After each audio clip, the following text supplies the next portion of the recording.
जय श्री राधे कृष्ण। आप सभी का हमारे YouTube चैनल पे बहुत बहुत स्वागत है। आइए सुनते हैं श्री दुर्गा सप्तशती 5वें, 6ठे, 7वें और 8वें अध्याय की कथा। 5वें अध्याय की कथा। इस अध्याय में देवताओं द्वारा देवी की स्तुति, चंड मुंड के मुख से अंबिका के रूप की प्रशंसा सुनकर शुंभ का उनके पास दूत भेजना और दूत का निराश लौटना। तो आइए सबसे पहले माता दुर्गा का ध्यान करते हैं, उसके बाद फिर हिंदी में कथा को श्रवण करेंगे। ओम घंटा शूलहलानि शंख मुशले चक्रम धनुः सायकम हस्ताब्जे दधतिं घनान्त विलसत् शीतांशुतुल्य प्रभां गौरी देह समुद्भवां त्रिजगता माधारभूतां महा पूर्वा मंत्र सरस्वती मनुभजे शुंभादिदैत्यार्दिनीम्। ओम श्री दुर्गा दिव्यै नमः। तो बोलिए प्रेम से दुर्गा माता की जय। इस उत्तर चरित्र के रुद्र ऋषि हैं, महासरस्वती देवता हैं, अनुष्टुप छंद हैं, भीमा शक्ति है, ब्राह्मणी बीज है, सूर्य तत्व है और सामवेद स्वरूप है। महासरस्वती की प्रसन्नता के लिए उत्तर चरित्र के पाठ में इसका विनियोग किया जाता है, जो अपने कर कमलों में घंटा, शूल, हल, शंख, मूसल, चक्र, धनुष और बाण धारण करती हैं। शरद ऋतु के शोभा संपन्न चंद्रमा के समान जिनकी मनोहर कांति है, जो तीनों लोकों की आधारभूता और शुंभ आदि दैत्यों का नाश करने वाली है, तथा गौरी के शरीर से जिनका प्राकट्य हुआ है, उन महासरस्वती देवी का मैं निरंतर भजन करता हूँ। ऋषि कहते हैं, पूर्व काल में शुंभ और निशुंभ नामक असुरों ने अपने बल के घमंड में आकर सचीपति इंद्र के हाथ से तीनों लोकों का राज्य और यज्ञ भाग छीन लिया। वे ही दोनों सूर्य, चंद्रमा, कुबेर, यम और वरुण के अधिकार का भी उपयोग करने लगे। वायु और अग्नि का कार्य भी वे ही करने लगे। उन दोनों ने सब देवताओं को अपमानित, राज्य भ्रष्ट, पराजित तथा अधिकारहीन करके स्वर्ग से निकाल दिया। उन दोनों महान असुरों से तिरस्कृत देवताओं ने अपराजिता देवी का स्मरण किया और सोचा, जगदम्बा ने हम लोगों को वर दिया था कि आपत्ति काल में स्मरण करने पर मैं तुम्हारी सब आपत्तियों का तत्काल नाश कर दूंगी। यह विचार कर देवता गिरिराज हिमालय पर गए और वहां भगवती विष्णु माया की स्तुति करने लगे। देवता बोले, देवी को नमस्कार है, महादेवी शिवा को सर्वदा नमस्कार है, प्रकृति एवं भद्रा को प्रणाम है। हम लोग नियम पूर्वक जगदम्बा को नमस्कार करते हैं, रौद्रा को नमस्कार है, नित्या, गौरी एवं धात्री को बारंबार नमस्कार है, ज्योत सनामयी, चंद्र रूपिणी एवं सुख रूपा देवी को सतत प्रणाम है, शरणागतों का कल्याण करने वाली वृद्धि एवं सिद्धि रूपा देवी को हम बारंबार नमस्कार करते हैं। नैऋति राजाओं की लक्ष्मी तथा सर्वाणी शिव पत्नी शिव रूपा आप जगदम्बा को बार बार नमस्कार है। दुर्गा, दुर्गपारा, दुर्गम संकट से पार उतारने वाली, सारा सबकी सारभूता, सर्वकारिणी, ख्याति, कृष्णा और धुर्मा देवी को सर्वदा नमस्कार है। अत्यंत सौम्य तथा अत्यंत रौद्र रूपा देवी को हम नमस्कार करते हैं, उन्हें हमारा बारंबार प्रणाम है। जगत की आधारभूता कीर्ति देवी को बारंबार नमस्कार है। जो देवी सब प्राणियों में विष्णु माया के नाम से कही जाती है, उनको नमस्कार है, उनको बारंबार नमस्कार है। जो देवी सब प्राणियों में चेतना कहलाती हैं, उनको नमस्कार, उनको नमस्कार, उनको बारंबार नमस्कार है। जो देवी सब प्राणियों में बुद्धि रूप से स्थित हैं, उनको नमस्कार, उनको नमस्कार, उनको बारंबार नमस्कार है। जो देवी सब प्राणियों में निद्रा रूप में स्थित हैं, उनको नमस्कार है, उनको नमस्कार, उनको बारंबार नमस्कार है। जो देवी सब प्राणियों में क्षुधा रूप से स्थित हैं, उनको नमस्कार, उनको नमस्कार, उनको बारंबार नमस्कार है।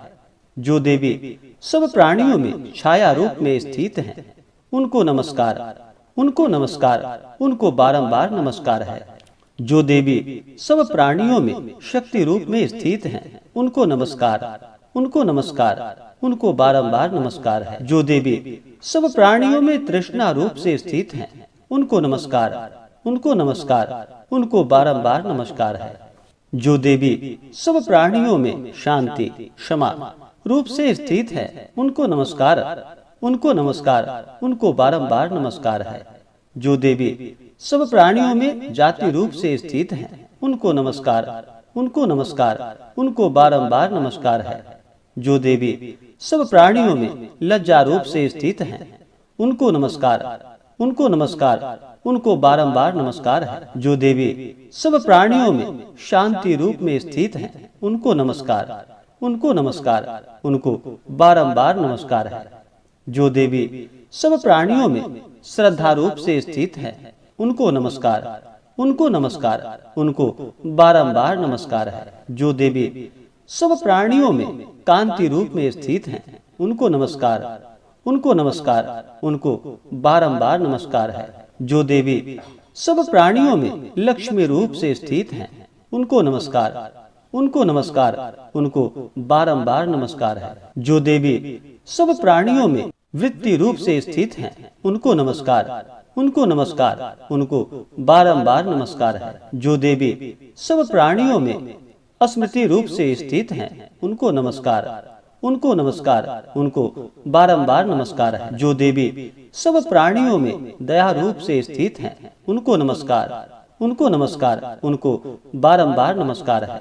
जो देवी सब प्राणियों में तुष्टि रूप से स्थित हैं, उनको नमस्कार, उनको नमस्कार, उनको बारंबार नमस्कार है। जो देवी सब प्राणियों में माता रूप से स्थित हैं, उनको नमस्कार, उनको नमस्कार, उनको बारंबार नमस्कार है।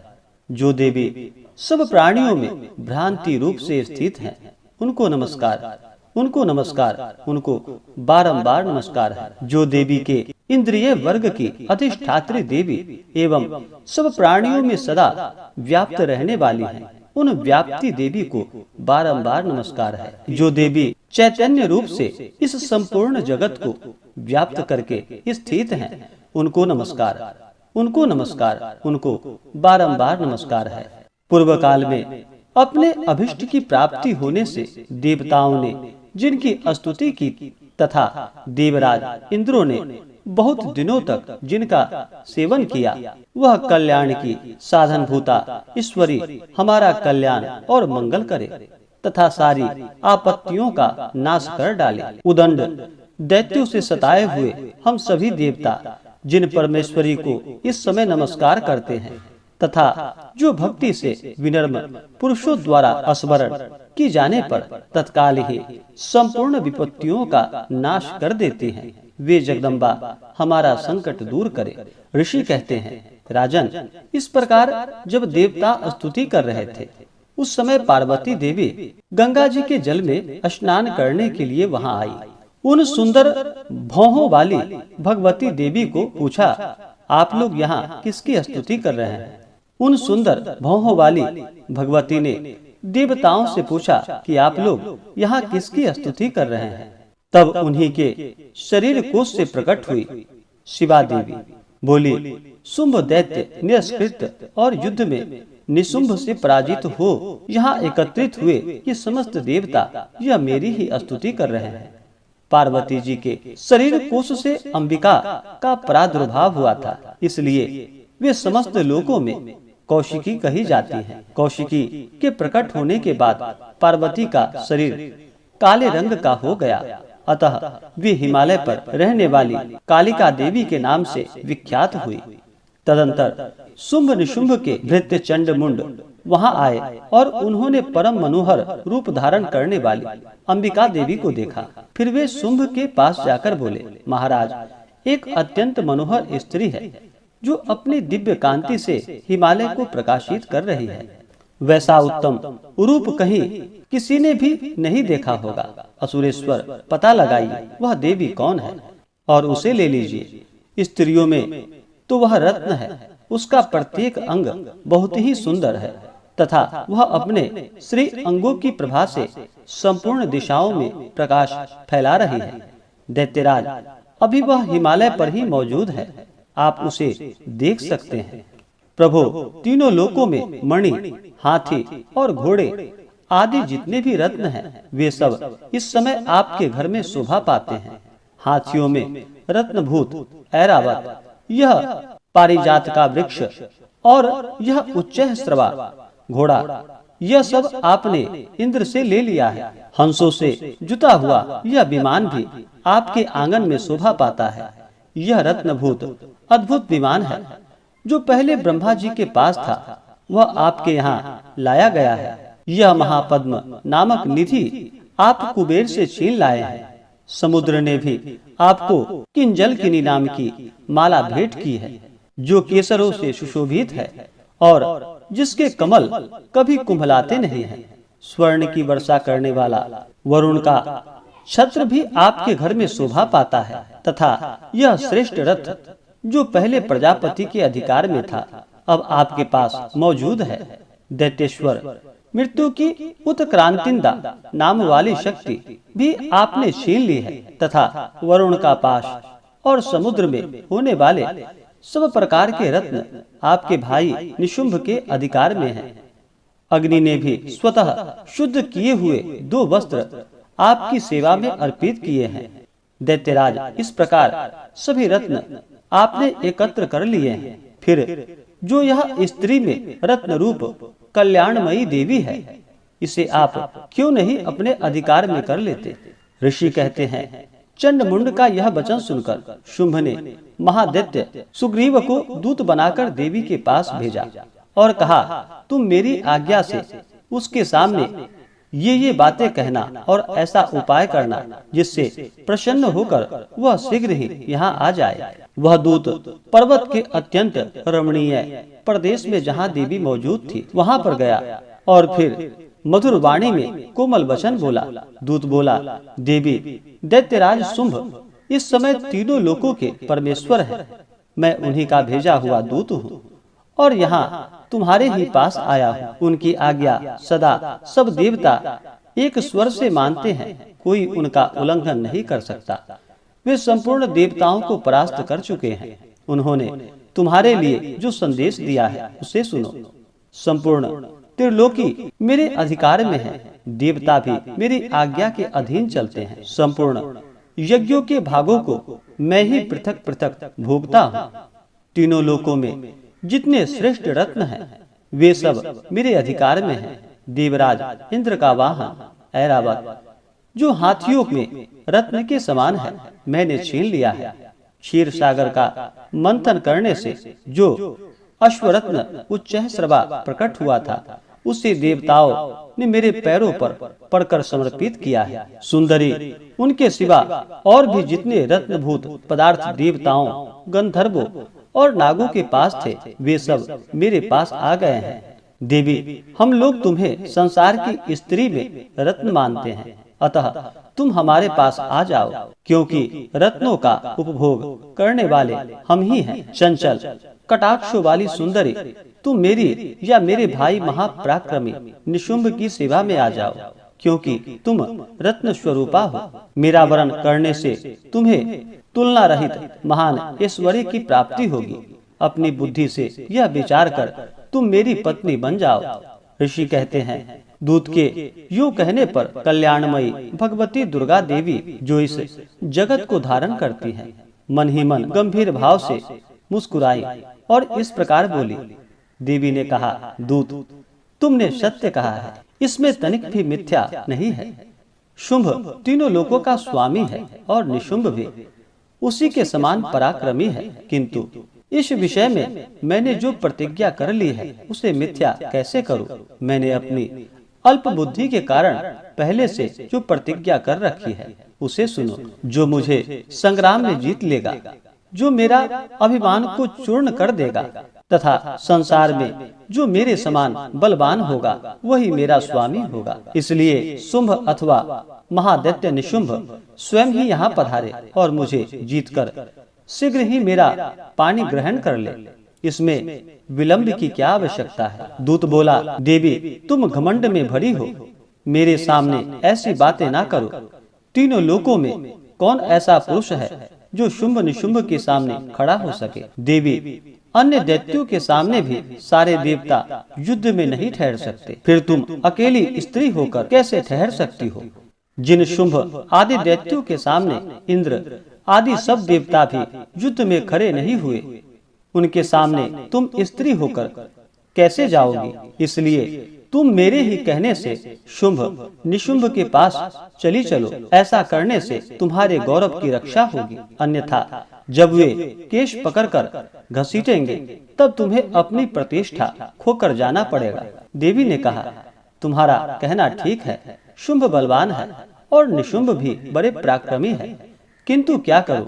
मैंने पहले बिना सोचे समझे प्रतिज्ञा कर ली है, अतः अब तुम जाओ। मैंने तुमसे जो कुछ कहा है वह सब दैत्यराज से आदर पूर्वक कहना, फिर वे जो उचित जान पड़े वो करे। इस प्रकार मार्कंडेय पुराण में सावर्णिक मनमंत्र की कथा के अंतर्गत देवी महात्म्य में देवी दूत संवाद नामक 5वां अध्याय पूरा हुआ। तो बोलिए प्रेम से दुर्गा माता की जय। 6ठे अध्याय की कथा। इस अध्याय में ध्रुवलोचन वध की कथा का वर्णन है। तो आइए सबसे पहले माता दुर्गा का ध्यान करते हैं, उसके बाद फिर हिंदी में कथा को श्रवण करेंगे। ओम नागाधेश्वर विष्टरम फणिफणोक्तम शोरुरत्नावली भास्वदेहलतां दिवाकर्णिभां नेत्रत्रयोद्भासितां माला कुंभकपालनीरजकरां चंद्रार्धचूड़ां परां सर्वज्ञेश्वर भैरवांकनिलयां पद्मावतीं चिंतये। ओम श्री दुर्गा देव्यै नमः। तो बोलिए प्रेम से दुर्गा माता की जय। मैं सर्वज्ञेश्वर भैरव के अंक में निवास करने वाली परमोत्त कृष्ण पद्मावती देवी का चिंतन करता हूँ। वे नागराज के आसन पर बैठी हैं। नागों के फणों में सुशोभित होने वाली मणियों की विशाल माला से उनकी देह लता उद्भासित हो रही है। सूर्य के समान उनका तेज है। 3 नेत्र उनकी शोभा बढ़ा रहे हैं। वे हाथों में माला, कुंभ, कपाल और कमल लिए हुए हैं तथा उनके मस्तक में अर्धचंद्र का मुकुट शोभित है। ऋषि कहते हैं, देवी का यह कथन सुनकर दूत को बड़ा अमर्ष हुआ और उसने दैत्यराज के पास जाकर सब समाचार विस्तार पूर्वक कह सुनाया। दूत के उस वचन को सुनकर दैत्यराज कुपित हो उठा और दैत्य सेनापति धर्मलोचन से बोला, धर्मलोचन, तुम शीघ्र अपनी सेना साथ लेकर जाओ और उस दुष्टा के केश पकड़कर घसीटते हुए उसे बलपूर्वक यहाँ ले आओ। उसकी रक्षा करने के लिए यदि कोई दूसरा खड़ा हो तो वह देवता, यक्ष अथवा गंधर्व ही क्यों न हो, उसे अवश्य मार डालना। ऋषि कहते हैं, शुंभ के इस प्रकार आज्ञा देने पर धर्मलोचन दैत्य 60,000 असुरों की सेना साथ लेकर वहां से तुरंत चल दिया। वहां पहुंचकर उसने हिमालय पर रहने वाली देवी को देखा और ललकार कर कहा, अरे तू शुंभ निशुंभ के पास चल। यदि इस समय प्रसन्नता पूर्वक मेरे स्वामी के समीप नहीं चलेगी तो मैं बलपूर्वक झोटा पकड़कर घसीटते हुए तुझे ले चलूंगा। देवी बोली, तुम्हें दैत्यों के राजा ने भेजा है, तुम स्वयं भी बलवान हो और तुम्हारे साथ विशाल सेना है। ऐसी दशा में यदि मुझे बलपूर्वक ले चलोगे तो मैं तुम्हारा क्या कर सकती हूँ। ऋषि कहते हैं, देवी के यूं कहने पर असुर धर्मलोचन उनकी ओर दौड़ा।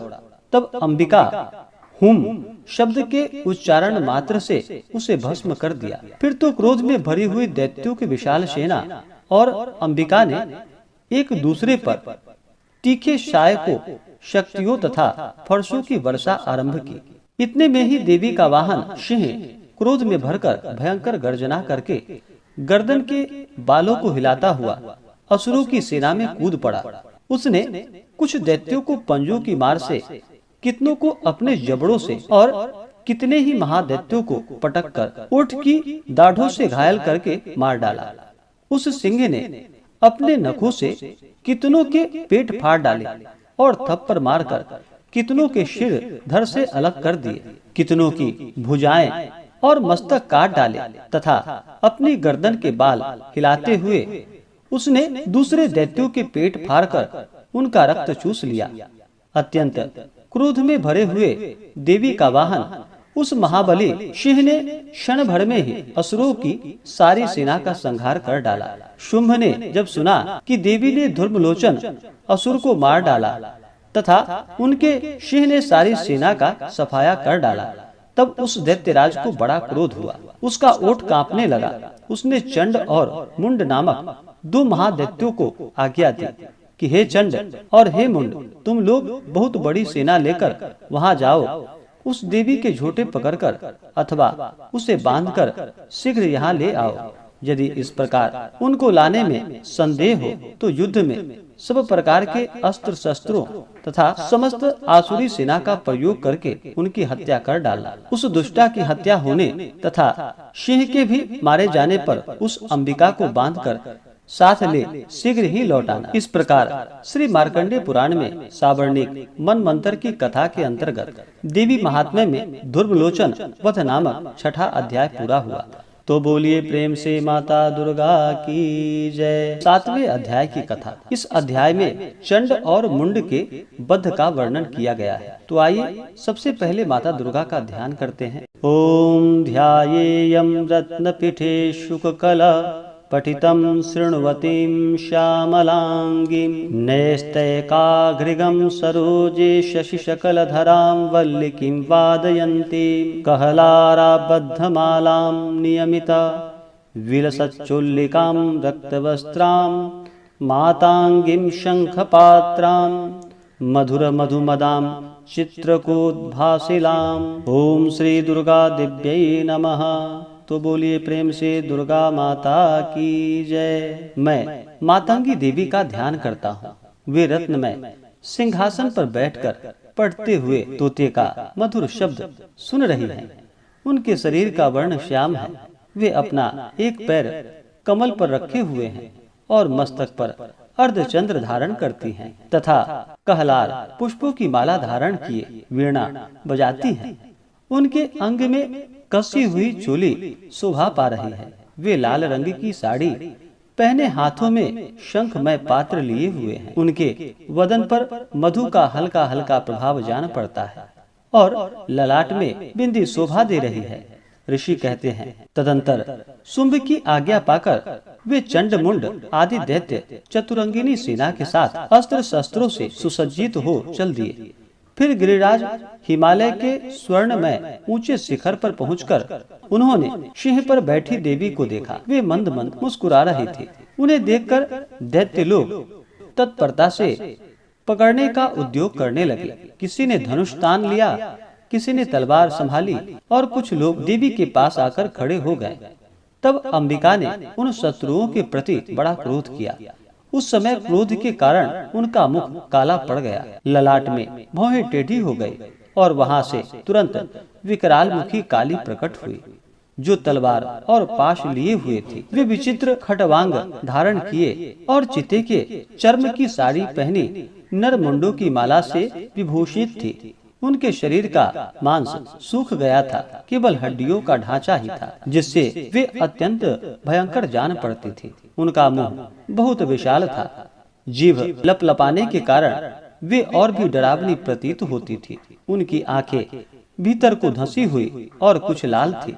वे अपनी भयंकर गर्जना से संपूर्ण दिशाओं को गुंजा रही थी। बड़े बड़े दैत्यों का वध करती हुई वे काली देवी बड़े वेग से दैत्यों की उस सेना पर टूट पड़ी और उन सबको भक्षण करने लगी। वे पाशर्व रक्षकों को अंकुशधारी महावतों योद्धाओं और घंटा सहित कितने ही हथियारों को एक ही हाथ में पकड़कर मुंह में डाल लेती थी। इस प्रकार घोड़े, रथ और सारथी के साथ रथी सैनिकों को मुंह में डालकर वे उन्हें बड़ा भयानक रूप से चबा डालती थी। किसी के बाल पकड़ लेती थी, किसी का गला दबा देती थी, किसी को पैरों से कुचल डालती थी और किसी को छाती के धक्के से गिराकर मार डालती थी। वे असुरों के छोड़े हुए बड़े बड़े अस्त्र शस्त्र मुंह से पकड़ लेती थी और रोष में भरकर उनको दांतों से पीस डालती थी। काली ने बलवान एवं दुरात्मा दैत्यों की वह सारी सेना रौंद डाली, खा डाली और कितनों को मार भगाया। कोई तलवार के घाट उतारे गए, कोई खटवांग से पीटे गए और कितने ही असुर दांतों के अग्रभाग से कुचले जाकर मृत्यु को प्राप्त हुए। इस प्रकार देवी ने असुरों की उस सारी सेनाओं को क्षण भर में मार गिराया।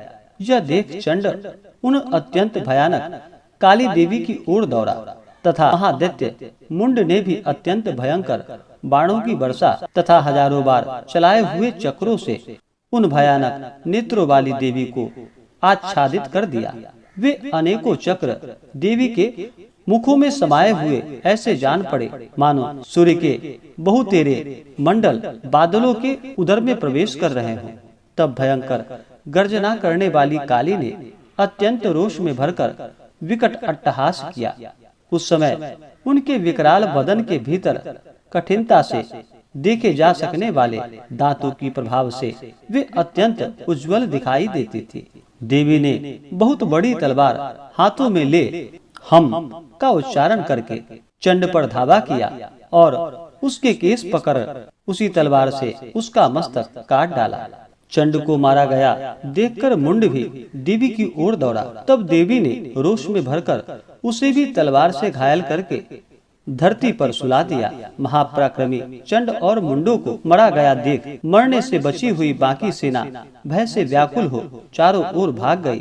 तदंतर काली ने चंड और मुंड का मस्तक हाथों में ले चंडिका के पास जाकर प्रचंड अट्टहास करते हुए कहा, देवी, मैंने चंड और मुंड नामक इन दो महापशुओं को तुम्हें भेंट किया है। अब युद्ध यज्ञ में तुम शुंभ और निशुंभ का स्वयं ही वध करना। ऋषि कहते हैं, वहां लाए हुए उन चंड मुंड नामक महादैत्यों को देखकर कल्याणमयी चंडी ने काली से मधुर वाणी में कहा, देवी, तुम चंड और मुंड को लेकर मेरे पास आई हो, इसलिए संसार में चामुंडा के नाम से तुम्हारी ख्याति होगी। इस प्रकार श्री मार्कंडेय पुराण में सावर्णी मनवंतर की कथा के अंतर्गत देवी महात्म्य में चंड मुंड वध नामक 7वां अध्याय पूरा हुआ। तो बोलिए प्रेम से माता जगदम्बा दुर्गा की जय। 8वें अध्याय की कथा। इस अध्याय में रक्त बीज बद्ध के कथा का वर्णन किया गया है। तो आइए सबसे पहले माता दुर्गा का ध्यान करते हैं। ओम अरुणाम करुणा तरंगताक्षिम धृतपाशांकुश बाण चाप हस्ताम अणिमादिभिरावृताम मयूखै रहमित्येव विभावये भवानी। ओम श्री दुर्गा देव्यै नमः। बोलिए प्रेम से दुर्गा माता की जय। मैं अनिमा आदि सिद्धिमयी किरणों से आवृत भवानी का ध्यान करता हूँ। उनके शरीर का रंग लाल है, नेत्रों में करुणा लहरा रही है तथा हाथों में पाश, अंकुश बाण और धनुष शोभा पाते हैं। ऋषि कहते हैं, चंड और मुंड नामक दैत्यों के मारे जाने तथा बहुत सी सेना का संहार हो जाने पर दैत्यों के राजा प्रतापी शुंभ के मन में बड़ा क्रोध हुआ और उसने दैत्यों की संपूर्ण सेना को युद्ध के लिए कूच करने की आज्ञा दी। वह बोला, आज उदायुद्ध नाम के 86 दैत्य सेनापति अपनी सेनाओं के साथ युद्ध के लिए प्रस्थान करे। कंबू नाम वाले दैत्यों के 84 सेना नायक अपनी वाहिनी से घिरे हुए यात्रा करे। 50 कोटि वीर्य कुल के और 100 धर्म कुल के असुर सेनापति मेरी आज्ञा से सेना सहित कूच करे। कालक, दौरहिर्द, मौर्य और कालकेय असुर भी युद्ध के लिए तैयार हो मेरी आज्ञा से तुरंत प्रस्थान करे।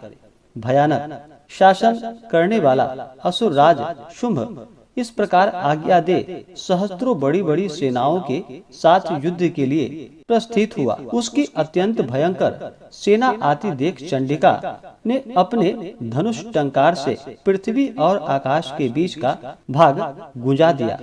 राजन तदंतर देवी के सिंह ने बड़े बड़े जोर से दहाड़ना आरंभ किया। फिर अंबिका ने घंटी के शब्द से उस ध्वनि को और भी बढ़ा दिया। धनुष की टंकार, सिंह की दहाड़ और घंटी के ध्वनि से संपूर्ण दिशाएं गूंज उठी।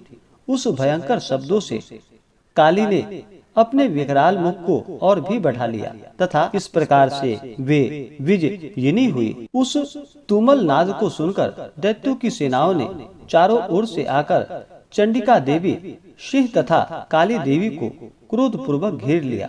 राजन, इस बीच में असुरों के विनाश तथा देवताओं के अभ्युदय के लिए ब्रह्मा, शिव, कार्तिकेय, विष्णु तथा इंद्र आदि देवता की शक्तियाँ, जो अत्यंत पराक्रम और बल से संपन्न थी, उनके शरीर से निकलकर उन्हीं के रूप में चंडिका देवी के पास गए।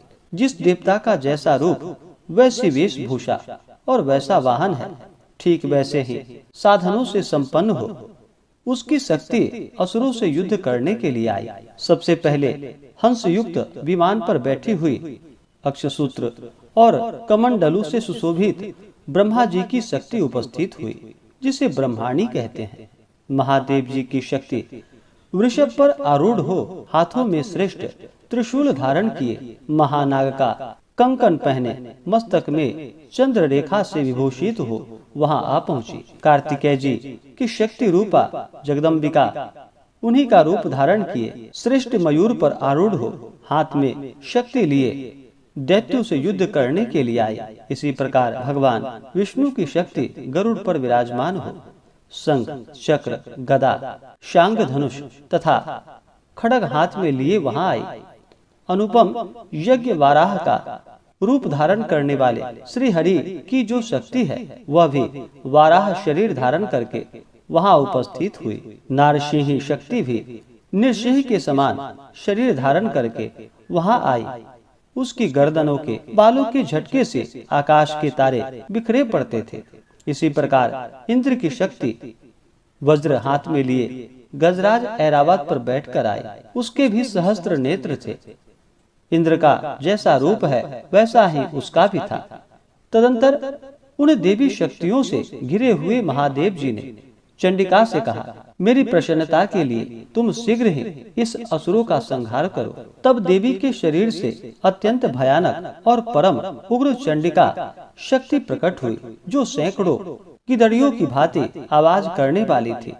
उस अपराजिता देवी ने धूमिल जटा वाले महादेव जी से कहा कि भगवान, आप शुंभ निशुंभ के पास दूत बनकर जाइए और उन अत्यंत गर्वीले दानव शुंभ एवं निशुंभ दोनों से कहिए, साथ ही उसके अतिरिक्त जो दानव युद्ध के लिए यहाँ उपस्थित हों, उनको भी यह संदेश दीजिए, दैत्यों, यदि तुम जीवित रहना चाहते हो तो पाताल लौट जाओ। इंद्र को त्रिलोकी का राज्य मिल जाए और देवता यज्ञ भाग का उपभोग करे। यदि बल के घमंड में आकर तुम युद्ध की अभिलाषा रखते हो तो आओ, मेरी शिवाएं योगिनियां तुम्हारे कच्चे मांस से तृप्त हो चुकी। उस देवी ने भगवान शिव को दूत के कार्य में नियुक्त किया था, इसलिए वह शिवदूती के नाम से संसार में विख्यात हुई।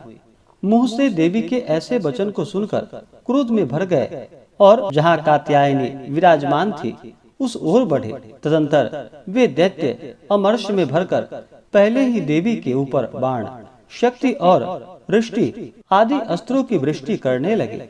तब देवी ने भी खेल खेल में धनुष की टंकार की और उससे छोड़े हुए बड़े बड़े बाणों द्वारा दैत्यों के चलाए हुए बाण, शूल, शक्ति और फरसों को काट डाला। फिर काली उनके आगे होकर शत्रुओं को शूल के प्रहार से विदीर्ण करने लगी और खटवांग से उनका कचूमर निकालती हुई रणभूमि में विचरने लगी। ब्रह्माणी भी जिस जिस ओर दौड़ती उसी ओर अपने कमंडलू का जल छिड़क कर शत्रुओं के ओज और पराक्रम को नष्ट कर देती थी। माहेश्वरी ने त्रिशूल से तथा वैष्णवी चक्र से और अत्यंत क्रोध में भरी हुई कुमार कार्तिकेय की शक्ति से दैत्यों का संहार आरंभ किया। इंद्र शक्ति के वज्र प्रहार से विदीर्ण हो सैकड़ों दैत्य दानव रक्त की धारा बहाते हुए पृथ्वी पर सो गए। वाराही शक्ति ने कितनों को अपनी थुथुन की मार से नष्ट किया।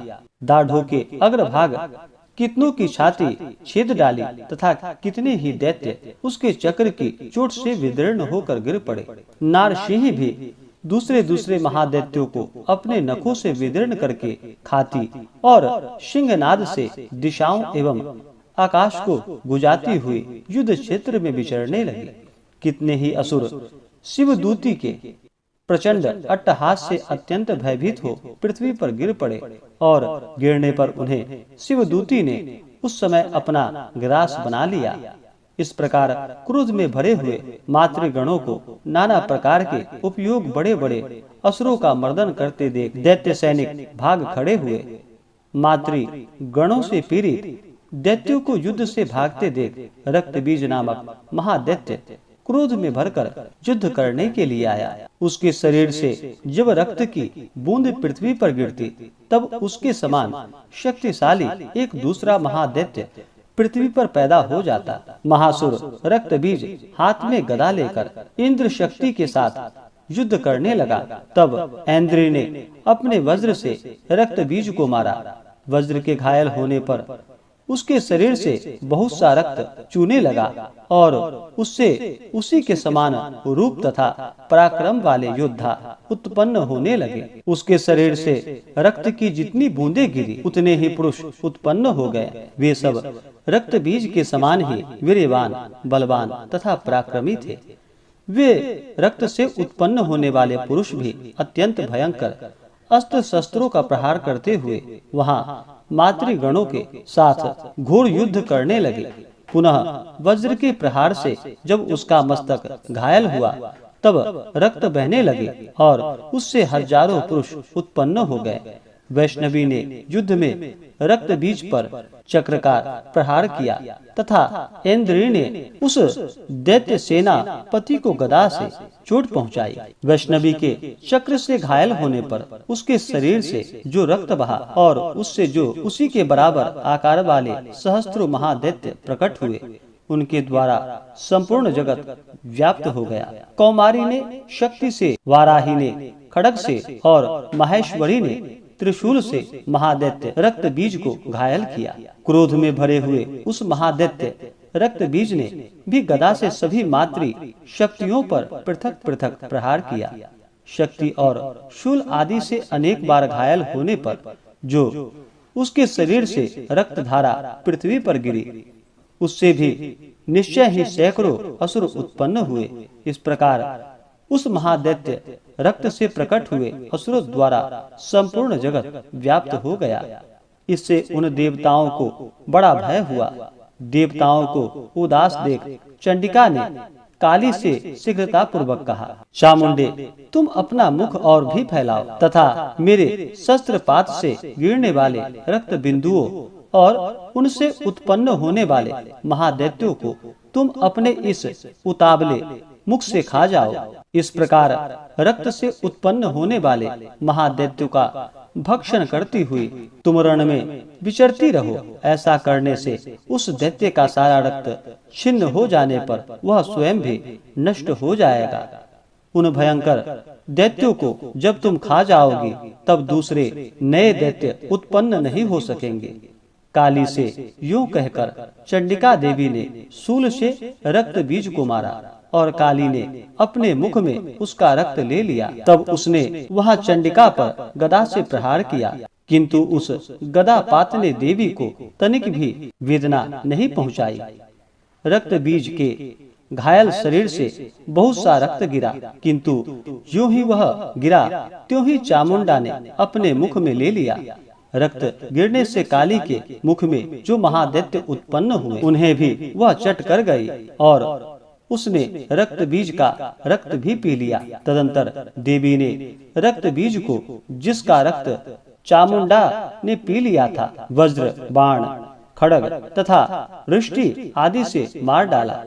राजन, इस प्रकार शास्त्रों के समुदाय से आहत एवं रक्तहीन हुआ महादैत्य रक्त बीज पृथ्वी पर गिर पड़ा।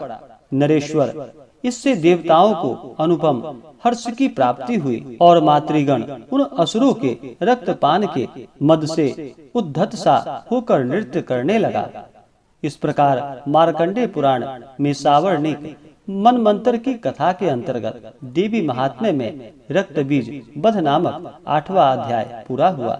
तो बोलिए प्रेम से माता जगत जननी जगदम्बा दुर्गा की जय। तो आशा करता हूँ कि यह जानकारी आपको अच्छा लगा हो।